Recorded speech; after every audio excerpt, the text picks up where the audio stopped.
Minister for Health and Family Welfare, Srimati Teacher, for inaugurating the function by lighting the lamp. പ്രിയപ്പെട്ട അധ്യക്ഷൻ,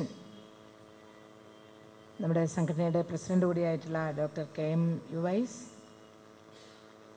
ഈ ചടങ്ങിന് സ്വാഗതം ആശംസിച്ച general secretary doctor R Sunilraj, ഹോമിയോപ്പതിയുടെ director doctor P Sunny J Jacob, നമ്മുടെ എല്ലാം പ്രിയങ്കരനായിട്ടുള്ള കാവാലം ശ്രീകുമാർ, അധ്യക്ഷവേദിയിലും സദസ്സിലും ഇരിക്കുന്ന പ്രിയപ്പെട്ടവരെ, സുഹൃത്തുക്കളെ, Kerala government homeo medical officers അസോസിയേഷൻ്റെ 24ാമത് സ്റ്റേറ്റ് കോൺഫറൻസ് നാളെ ഉദ്ഘാടനം ചെയ്യാം എന്ന് ഞാൻ സമ്മതിച്ചതായിരുന്നു. പക്ഷെ അടിയന്തരമായി രാവിലെ തന്നെ എറണാകുളത്ത്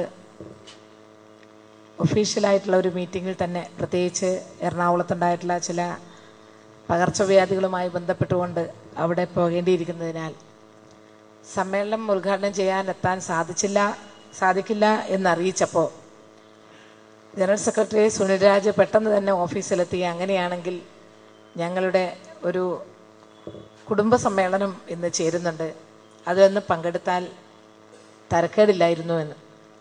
അപ്പം ഞാൻ പറഞ്ഞു, ഈ കുടുംബ സംഗമത്തിൻ്റെ ഭാഗമായിട്ടുള്ള പരിപാടികളെല്ലാം ഫിക്സ് ചെയ്ത് അതിൻ്റെ ഇനോഗ്രേഷനും അധ്യക്ഷനും മറ്റ് പരിപാടികളെല്ലാം നിശ്ചയിച്ചത് ഞാൻ വന്ന് അതിൻ്റെ ക്രമീകരണം താറുമാറാക്കണോ? അപ്പോൾ പറഞ്ഞു, ഈ പരിപാടിയിൽ പങ്കെടുക്കാൻ നിശ്ചയിച്ചിട്ടുള്ള ഉദ്ഘാടകൻ പങ്കെടുക്കുന്നില്ല എന്ന് പറഞ്ഞപ്പോൾ അങ്ങനെയാണെങ്കിൽ പിന്നെ ഞാൻ വരാം എന്ന് സമ്മതിക്കുകയായിരുന്നു. ഏതായാലും നിങ്ങളുടെ ഈ സമ്മേളനത്തിൽ, ഈ സായം സന്ധ്യയിൽ നടക്കുന്ന കുടുംബ സംഗമത്തിൽ പങ്കെടുക്കാൻ സാധിച്ചതിൽ എനിക്ക് സന്തോഷമുണ്ട്. നാളത്തെ സമ്മേളനത്തിൽ നിരവധി പ്രധാനപ്പെട്ട വ്യക്തികൾ പങ്കെടുക്കുന്നുണ്ട്. മാത്രമല്ല, ഈ സമ്മേളനവുമായി ബന്ധപ്പെട്ടുകൊണ്ട് ഒട്ടനവധി കാര്യങ്ങൾ നിങ്ങളുടെ ചർച്ചയ്ക്ക് വിധേയമാക്കാൻ തീരുമാനിച്ചിട്ടുള്ളത് ഇതിൻ്റെ പ്രോഗ്രാം നോട്ടീസിൽ തന്നെ എനിക്ക് മനസ്സിലാക്കാൻ സാധിച്ചിട്ടുണ്ട്. ഒട്ടേറെ പ്രഗത്ഭ വ്യക്തികൾ ആശംസാ പ്രാസംഗികരായിട്ട് നിങ്ങളോടൊപ്പം എത്തുന്നുമുണ്ട്. ഒരു സംസ്ഥാന സമ്മേളനത്തിൻ്റെ ഭാഗമായിട്ട് ഇതുപോലുള്ള ഒരു കുടുംബ സമ്മേളനം നടത്തുന്നത് വളരെ ഉചിതമായിട്ടുള്ളൊരു കാര്യമാണ്. സ്റ്റേറ്റ് തലത്തിൽ പ്രധാനപ്പെട്ട പ്രവർത്തകർ, നേതാക്കൾ അവരുടെ കുടുംബാംഗങ്ങളോടൊപ്പം എത്തുക, എല്ലാവരും പരസ്പരം പരിചയപ്പെടുക, ഒപ്പം ഈ സംഘടനയുമായും ഈ മേഖലയുമായും ബന്ധപ്പെട്ടുകൊണ്ടുള്ള കാര്യങ്ങൾ മനസ്സിലാക്കുക എന്നുള്ളതെല്ലാം തീർച്ചയായിട്ടും ഒരു സംഘടനയെ സംബന്ധിച്ച് ആ സംഘടനയുടെ മുന്നോട്ടുള്ള പോക്കിന് കുറേ കൂടി സഹായകരമാകും. ഏതൊരു സംഘടനയെ സംബന്ധിച്ചിടത്തോളവും സംഘടനയുടെ നേതൃത്വം, അതിലെ പ്രവർത്തകർ, ആ പ്രവർത്തകരുടെ സംഭാവന എന്ന് പറയുന്നത് തീർച്ചയായും കുടുംബാംഗങ്ങളുടെ കൂടി സംഭാവനയാണ്. ഒരു കുടുംബത്തിൽ ഒരു ഹോമിയോ ഡോക്ടർ ഉണ്ടെങ്കിൽ ആ ഡോക്ടറുടെ പ്രവർത്തനം സംഘടനാ പ്രവർത്തനം എന്നുള്ള നിലയിൽ തീർച്ചയായിട്ടും അവരുടെ കുടുംബാംഗങ്ങൾ കൂടി മനസ്സിലാക്കുന്നതിൻ്റെ ഭാഗമായിട്ട് വരികയാണെങ്കിൽ കുറച്ചുകൂടി ഫലപ്രദമാകും. അപ്പോൾ ഇത്തരം സമ്മേളനങ്ങളിൽ കുടുംബാംഗങ്ങൾ കൂടി പങ്കെടുത്തു കഴിഞ്ഞാൽ അതിൻ്റേതായിട്ടുള്ള പ്രയോജനം തീർച്ചയായിട്ടും സംഘടനയ്ക്കും ലഭിക്കും, വ്യക്തികൾക്കും ലഭിക്കും എന്നുള്ളതാണ് എൻ്റെ അഭിപ്രായം. കുടുംബസംഗമത്തിൽ ഒട്ടേറെ കാര്യങ്ങൾ സംസാരിക്കാം, പക്ഷെ ഞാൻ അത്തരം വളരെ വിശദമായിട്ടുള്ള കാര്യങ്ങളിലേക്ക് കടക്കണമെന്ന് ഉദ്ദേശിക്കുന്നില്ല. കേരളത്തിൻ്റെ പൊതുജനാരോഗ്യ രംഗത്ത് മറ്റെല്ലാ ചികിത്സാ മേഖലയോടൊപ്പം വളരെ നിർണായകമായിട്ടുള്ള പങ്കാളിത്തം വഹിക്കുന്ന ഒരു മേഖലയാണ് ഹോമിയോ. നമ്മുടെ സ്റ്റേറ്റിനെ സംബന്ധിച്ചിടത്തോളം നമുക്ക് ആവശ്യമായിട്ടുള്ള ഹോമിയോ മരുന്ന് പൂർണ്ണമായും ഉൽപ്പാദിപ്പിക്കാനുള്ള നമ്മുടെ ഹെൽത്ത് ഡിപ്പാർട്ട്മെൻറ്റിൻ്റെ കീഴിൽ തന്നെയുള്ള ഒരു പൊതുമേഖലാ സ്ഥാപനം നമുക്കുണ്ട്, ഹോംകോ. ഡോക്ടർ പ്രസന്നനെ ഇവിടെ കണ്ടു. മാത്രമല്ല, കേരളത്തിൽ ഉൽപ്പാദിപ്പിക്കുന്നതിന് ആവശ്യമായിട്ടുള്ള മരുന്നിനേക്കാൾ കൂടുതൽ മരുന്ന് ഉൽപ്പാദിപ്പിച്ച് ഇന്ത്യയുടെ നാനാഭാഗങ്ങളിലും ഈ മരുന്ന് അയക്കാൻ സാധിക്കുന്നു എന്നുള്ളതും ഈ സ്ഥാപനത്തിൻ്റെ പ്രധാനപ്പെട്ട ഒരു വളർച്ചയാണ് കാണിക്കുന്നത്. ഇനി ഇന്ത്യക്ക് പുറത്തേക്ക് നമുക്ക് എക്സ്പോർട്ട് ചെയ്യാൻ സാധിക്കുമോ എന്നുള്ളതിനെ സംബന്ധിച്ചാണ് ഇപ്പോൾ നമ്മൾ ആലോചിച്ചുകൊണ്ടിരിക്കുന്നത്. ഹോമിയോ രംഗത്ത് നമുക്ക് പ്രത്യേകമായി എടുത്തു പറയാൻ കഴിയുന്ന ഒരു കാര്യം, എല്ലാ ആശുപത്രികളിലും ഡിസ്പെൻസറികളിലും ഹോമിയോ മരുന്ന് ആവശ്യത്തിന് നമുക്ക് എല്ലാ വിധത്തിലും ഉൽപ്പാദിപ്പിക്കുന്ന ആവശ്യമായിട്ടുള്ള ചികിത്സാരംഗത്ത് ആവശ്യമായിട്ടുള്ള മരുന്ന് എത്തിക്കാൻ സാധിക്കുന്നു എന്നുള്ളതാണ്. അതുകൊണ്ട് തന്നെ ഹോമിയോ ആശുപത്രികളിലേക്ക് മരുന്നുണ്ടെന്നുള്ളത് കൊണ്ട് മാത്രമല്ല, ഈ സൈഡ് ഇഫക്റ്റ് കുറഞ്ഞിട്ടുള്ള ഒന്നാണെന്നുള്ളത് കൊണ്ട് പ്രത്യേകിച്ച് കുട്ടികളുടെ ചികിത്സക്ക് കൂടുതലായിട്ട് നമ്മുടെ നാട്ടിലുള്ള നാട്ടിൻപുറങ്ങളിലെല്ലാം പ്രത്യേകിച്ചും ആളുകൾ എത്തുന്നത് ഹോമിയോ ആശുപത്രികളിലാണ്. ജില്ലാ ആശുപത്രികളെല്ലാം കുറെ കൂടി മെച്ചപ്പെട്ട നിലയിലേക്ക് ഉയർത്തിക്കൊണ്ടുവരണമെന്നതിനെ സംബന്ധിച്ച് ഞങ്ങൾ തീരുമാനിച്ചിട്ടുണ്ട്. എല്ലാ ജില്ലാ ആശുപത്രികളിലും ഹോമിയോ ജില്ലാ ആശുപത്രികളിലും കുറച്ചുകൂടി കൂടുതൽ ഡോക്ടർമാരെ എക്സ്ട്രാ തസ്തികയ്ക്ക് പുറമേ നിശ്ചയിക്കണം. അതുപോലെ അതിനാവശ്യമായിട്ടുള്ള തുക ഇപ്പോൾ സാങ്ഷൻ ചെയ്തു കഴിഞ്ഞിട്ടുണ്ട്. പണ്ടെന്നോ ആണ് മെയിൻ്റനൻസ് വർക്കൊക്കെ നടന്നിട്ടുള്ളതെങ്കിൽ അത് കുറച്ചുകൂടി മാറ്റി നവീകരണ പ്രവർത്തനങ്ങൾ നടത്തി മെച്ചപ്പെട്ട ഒരു സൗകര്യവും സംവിധാനവും ഹോമിയോ ജില്ലാ ആശുപത്രികളിൽ ഉണ്ടാക്കി കൊടുക്കുന്നതിനാവശ്യമായിട്ടുള്ള പ്ലാൻ ആയിക്കഴിഞ്ഞു. അത് ഈ സാമ്പത്തിക വർഷം തന്നെ അതിൻ്റെ പ്രവർത്തനം ആരംഭിക്കാൻ കഴിയും എന്നുള്ളതാണ് ഞാൻ വിശ്വസിക്കുന്നത്. ഇപ്പോൾ ഹോമിയോ രംഗത്ത് ഉള്ള ഡോക്ടേഴ്സിൻ്റെ ഷോർട്ടേജ് നമുക്കില്ല. അതേസമയത്ത് ചില പ്രശ്നങ്ങളെല്ലാം ഇപ്പോൾ കോടതിയുമായി ബന്ധപ്പെട്ടുള്ള പ്രശ്നങ്ങൾ എല്ലാം കുറേശ്ശെ ആയിട്ട് തീരുകയാണ്. ഇപ്പോൾ ഈ ഗവൺമെൻറ് വന്നതിന് ശേഷം അവരുടെ പ്രൊമോഷൻ്റെ കാര്യത്തിൽ പ്രത്യേകമായി ശ്രദ്ധിച്ചിട്ടുണ്ട്. കുടുംബങ്ങൾ കൂടി അറിയുന്നത് നല്ലതായിരിക്കും എന്നുള്ളത് കൊണ്ടാണ്. അവരുടെ പ്രൊമോഷൻ്റെ കാര്യത്തിൽ പ്രത്യേകമായി ശ്രദ്ധ പതിപ്പിച്ചത് കൊണ്ടാണ് ഇപ്പോൾ ഏകദേശം നമുക്ക് ഇപ്പോൾ DMOമാരുടെ കുറവുണ്ടെന്ന് പറഞ്ഞു. എല്ലാ പോസ്റ്റും ഇപ്പോൾ ഈ അടുത്ത ദിവസം തന്നെ ഏകദേശം 1-2 മാസത്തിനുള്ളിൽ DPC മീറ്റിങ്ങും കാര്യങ്ങളൊക്കെ നടക്കാൻ വേണ്ടി പോവുകയാണ്. സൂപ്രണ്ടുമാർ നമ്മൾ വരുമ്പോൾ ആകെ എത്ര പേരാണ് ഉണ്ടായിരുന്നത് ഡയറക്ടർ? 20. ഇപ്പോൾ 30 പേരുണ്ട്. ഇപ്പോൾ 30 പേര് പിന്നെ സൂപ്രണ്ടുമാരായിട്ട് നമുക്കുണ്ട്. ഇപ്പോൾ ഈ സൂപ്രണ്ടുമാരിൽ നമുക്ക് DMOമാരായിട്ട് DPC നമുക്ക് കൃത്യമായിട്ട് യോഗം ചേരാൻ തുടങ്ങിയിരിക്കുന്നു. DPC കഴിഞ്ഞാൽ അതിൻ്റെ ആ പ്രൊമോഷൻ നമുക്ക് ലഭിക്കും. സെലക്ട് ലിസ്റ്റ് വന്നു കഴിഞ്ഞാൽ നമുക്കതിന് DMOമാരെ കൊടുക്കാൻ നമുക്ക് യാതൊരു വിഷമവുമില്ല.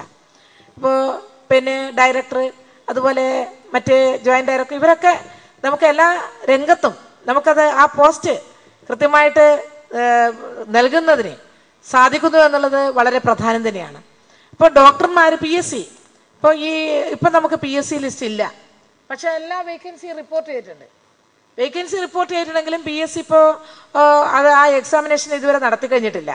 ഞാൻ ഈ കഴിഞ്ഞ ദിവസവും PSCയോട് ആവശ്യപ്പെട്ടിരുന്നു, PSC ചെയർമാനോട് ആവശ്യപ്പെട്ടു എത്രയും പെട്ടെന്ന് റിപ്പോർട്ട് ചെയ്ത വേക്കൻസി ഫില്ല് ചെയ്യാനുള്ള എക്സാമിനേഷൻ നടത്തണം. പക്ഷെ ഞങ്ങൾ അതിന് കാത്തു നിന്നിട്ടില്ല.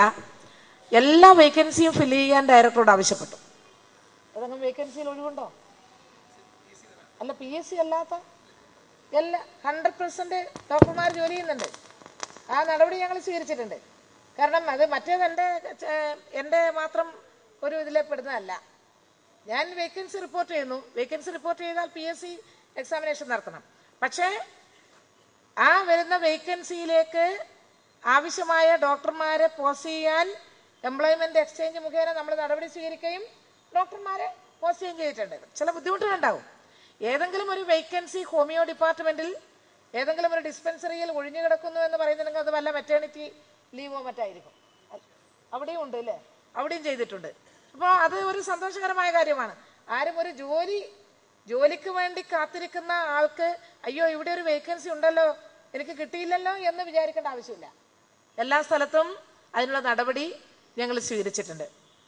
പൊതുവെ തന്നെ ഹോമിയോ ഡിപ്പാർട്ട്മെൻറ്റും ഹോമിയോ രംഗവും വളരെ ഫലപ്രദമായി, വളരെ പരിമിതമായിട്ടുള്ള ഒരു ഇത് മാത്രമേ ഉള്ളൂ.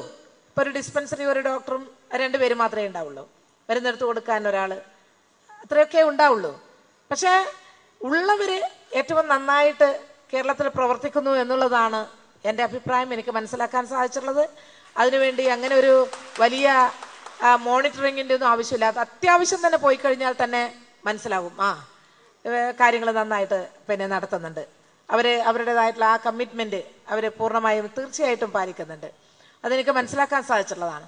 അതുപോലെ തന്നെ രോഗപ്രതിരോധ രംഗത്ത് പകർച്ചവ്യാധി വന്നു കഴിഞ്ഞാലും രോഗപ്രതിരോധത്തിൻ്റെ രംഗത്തും അവരുടെ ആ ഹോമിയോ രംഗവുമായി ബന്ധപ്പെട്ടുകൊണ്ടുള്ള കാര്യങ്ങൾ വളരെ ഫലപ്രദമായി ചെയ്യുന്നതിന് അങ്ങേയറ്റത്തെ ആത്മാർത്ഥതയുള്ള സേവനം അവരുടെ ഭാഗത്തുണ്ടായിട്ടുണ്ട്. ഇപ്പോൾ എല്ലാ ഡിപ്പാർട്ട്മെൻറ്റിൻ്റെ ഭാഗത്തും ഇപ്പോൾ ഒട്ടേറെ കാര്യങ്ങൾ സ്റ്റേറ്റ് തലത്തിലും അവർ ചെയ്തുകൊണ്ടിരിക്കുന്നുണ്ട്.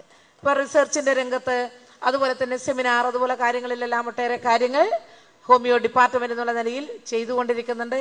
അതിൽ പ്രത്യേകമായി ഞാൻ അവരെ അഭിനന്ദിക്കുകയാണ്. ഇപ്പോൾ ഹോമിയോ രംഗം, അതുപോലെ ഹോമിയോ എഡ്യൂക്കേഷൻ രംഗമുണ്ട്. നിങ്ങൾക്കൊക്കെ അറിയാം, ഹോമിയോ മെഡിക്കൽ കോളേജിനെ സംബന്ധിച്ച് എയ്ഡഡ് കോളേജുകളുണ്ട്. 2 കോളേജുകളെ ഗവൺമെന്റ് മേഖലയിലുള്ളൂ. ഇപ്പൊ ഈ എയ്ഡഡ് കോളേജ് തിരുവനന്തപുരത്ത് തന്നെയുള്ള വിദ്യാധിരാജ, ഈ ഗവൺമെന്റ് വരുമ്പോൾ ഉണ്ടായിട്ടുള്ള പ്രശ്നം എന്ന് പറഞ്ഞാൽ ചെറുതല്ല. ആർക്കും ശമ്പളമില്ല, അത് പൂട്ടിപ്പോകും എന്നുള്ള ഘട്ടം വന്നു. പക്ഷേ ആ പ്രശ്നം ഞങ്ങൾ ഏറ്റെടുത്ത് അത് ചർച്ച ചെയ്ത് നിരവധി വട്ടം ആവർത്തിച്ച് പരിശോധിച്ച് ചർച്ച ചെയ്ത് AKPCTയെ പോലുള്ള സംഘടനകളെല്ലാം അതിൽ വളരെ നല്ല രീതിയിൽ ഇടപെട്ടു. അങ്ങനെ 10-35 പേർക്ക് വർഷങ്ങളായിട്ട് 6-7 വർഷം ശമ്പളമില്ലാതെ ജോലി ചെയ്തിരുന്നവർക്ക് ശമ്പളം വാങ്ങിക്കൊടുത്തത് ഇപ്പോൾ ഈ അടുത്ത കാലത്താണ്. അവിടെ നിന്ന് പഠിച്ചിറങ്ങുന്നത് ഗവൺമെന്റ് ഡോക്ടർമാർ തന്നെയാണ്. എന്തായാലും ഞാൻ പറയുന്നത്, ഈ രംഗത്ത് ചെയ്യേണ്ടുന്ന ചില കാര്യങ്ങൾ, അത് മെഡിക്കൽ കോളേജിലായാലും ആശുപത്രികളിലായാലും ചെയ്യേണ്ടുന്ന കാര്യങ്ങൾ ഗവൺമെന്റ് ചെയ്യുന്നുണ്ട്. പക്ഷെ പരിമിതിയുണ്ട്, കുറച്ച് പരിമിതി ഉണ്ട് എന്ന കാര്യം ഞാൻ വിസ്മരിക്കുന്നില്ല. എങ്കിലും പരിമിതിക്കകത്ത് നിന്നുകൊണ്ട് ഗവൺമെന്റ് നൽകുന്ന ആ സോഴ്സ് ഉപയോഗിച്ചുകൊണ്ട് ഏറ്റവും ഫലപ്രദമായിട്ട് സേവനം നടത്തുന്നതിൽ വിജയിച്ച ഒരു ഡിപ്പാർട്ട്മെന്റാണ് ഹോമിയോ ഡിപ്പാർട്ട്മെന്റ്. അതിന് ഞാൻ പ്രത്യേകമായി നിങ്ങളെ അഭിനന്ദിക്കുകയാണ്. കൂടുതൽ കാര്യങ്ങൾ ഞാൻ ഈ സന്ദർഭത്തിൽ സംസാരിക്കണമെന്ന് ഉദ്ദേശിക്കുന്നില്ല. നമ്മുടെ ഈ മേഖല വിപുലപ്പെടുത്തണം എന്നുള്ളത് ഗവൺമെന്റ് ആഗ്രഹമുണ്ട്. പക്ഷെ വിപുലപ്പെടുത്തണം എന്ന ആഗ്രഹം ഉണ്ടായാലും ആരോഗ്യവകുപ്പ് മാത്രം വിചാരിച്ചാൽ നടക്കുന്ന ഒരു കാര്യമല്ല. ഹോമിയോ, ആയുർവേദം പോലുള്ള ചികിത്സാ മേഖലയെ എല്ലാ പഞ്ചായത്തുകളിലേക്കും അതിൻ്റെ ഡിസ്പെൻസറി എത്തിക്കത്തക്ക വിധത്തിൽ ആഗ്രഹം പഞ്ചായത്തുകൾക്കുണ്ട്, ഗവൺമെന്റിനുണ്ട്. പക്ഷെ അതേ സമയത്ത് ഒട്ടനവധി പരിമിതികൾ അതിനുണ്ട്. എല്ലാ തീരുമാനവും ആരോഗ്യവകുപ്പ് മാത്രം എടുത്തുകൊണ്ട് നടപ്പിലാക്കാൻ പറ്റുന്നതല്ല. ധനകാര്യ വകുപ്പും അതുപോലെ ഗവൺമെന്റ് ആകെയും നയപരമായി തീരുമാനിക്കേണ്ടുന്ന ചില വിഷയങ്ങളുണ്ട്. എങ്കിലും ചില തുടക്കം ഞങ്ങൾ കുറിച്ചു കഴിഞ്ഞിട്ടുണ്ട്. എങ്കിലും ഭാവിയിൽ കുറെ കൂടി മെച്ചപ്പെട്ട നിലയിലേക്ക് കൊണ്ടുപോകാൻ കഴിയുമെന്ന് ഞങ്ങൾ പ്രതീക്ഷിക്കുകയാണ്. സംഘടന എന്നുള്ള നിലയിൽ ഞങ്ങളോട് ഗവൺമെന്റുമായി സംസാരിച്ച കുറെ കാര്യങ്ങളുണ്ട്. തീർച്ചയായിട്ടും അത്തരം കാര്യങ്ങളെല്ലാം നമുക്ക് ഭാവിയിൽ പരിശോധിക്കാമെന്നുള്ളതാണ് എനിക്ക് പറയാനുള്ളത്. മറ്റു കൂടുതൽ കാര്യങ്ങളിലേക്കൊന്നും കടക്കാതെ നിങ്ങളുടെ ഈ കുടുംബ സംഗമം ഔപചാരികമായി ഉദ്ഘാടനം ചെയ്ത് അറിയിച്ചുകൊണ്ട് ഞാൻ എൻ്റെ വാക്കുകൾ അവസാനിപ്പിക്കുന്നു.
Sunny JJ